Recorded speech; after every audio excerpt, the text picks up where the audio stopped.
শৰ্মা জিন্দাবাদ জিন্দাবাদ জিন্দাবাদ নৰেন্দ্ৰ মোদী জিন্দাবাদ জিন্দাবাদ জিন্দাবাদ ভাৰত মাতা কে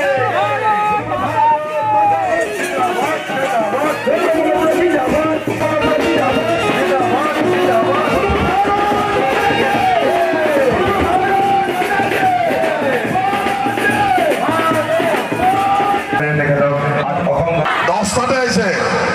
10টাৰ পৰা বহি আছে যদি 10টাৰ পৰা ইয়াত মানুহ বহি আছে প্ৰায় 2টা বাজি তেতিয়াহ'লে দিলীপ শইকীয়াই এইখন গাঁৱৰ পাৰনে নাই এই অঞ্চলৰ ৰাইজৰ মই আহি আছো ৰাস্তাটোৰে ৰাস্তাই ৰাস্তাই মানুহে ৰখাই যিটো শুভেচ্ছা জনাইছে নিৰ্বাচনত দিলীপ শইকীয়া বিপুল ভোটত বিজয় কৰিব তাত চিন্তা কৰিব লগা নাই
খিলঞ্জীয়া ৰাইজ আজি 100% ভাৰতীয় জনতা পাৰ্টিৰ লগত আছে আৰু আপুনি যাৰ কথা কৈছে তেওঁৰ যে ভৰিৰ তলত মাটি নাই সেইটো তেওঁ ভালকৈ জানে তেওঁ মিয়াৰ মাজে মাজে ঘূৰি ফুৰিছিল আগতে মিয়াৰ মাজে মাজে ঘূৰাটোৱে তেওঁৰ মূল দায়িত্ব আছিল এতিয়া যি ধৰণে সংখ্যালঘু মানুহ আমাৰ সপক্ষত থিয় হৈছে তেওঁৰ মূৰৰ বিষ হোৱাটো স্বাভাৱিক কাৰণ তেওঁ ভাবি আছিল যে অসমৰ সংখ্যালঘুসকলক তেওঁলোকে ঠিকা লৈ থৈছে আৰু সংখ্যালঘুক মিছা কথা কৈ প্ৰতাৰণা কৰি চলি থাকিব অসমৰ সংখ্যালঘু ৰাইজে আজি উন্নয়ন বিচাৰে উন্নয়নৰ কাৰণে নিশ্চয়কৈ ভাৰতীয় জনতা পাৰ্টি আৰু হিমন্ত বিশ্ব শৰ্মাৰ লগতে থাকিব লাগিব আৰু সেইকাৰণে আজি যলৈকে গৈছোঁ সংখ্যালঘু ৰাইজ ওলাই আহিছে আৰু সেইকাৰণে তেওঁলোকৰ মূৰৰ বিষ হোৱাটো স্বাভাৱিকেই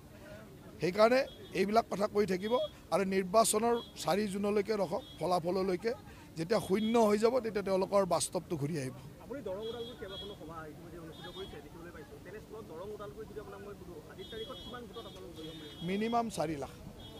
মিনিমাম 4 লাখ ভোটত জিকিম ই বাঢ়ি গ'লেও আচৰিত হ'ব লগা নাই কাৰণ দৰং ওদালগুৰি সমষ্টিটোত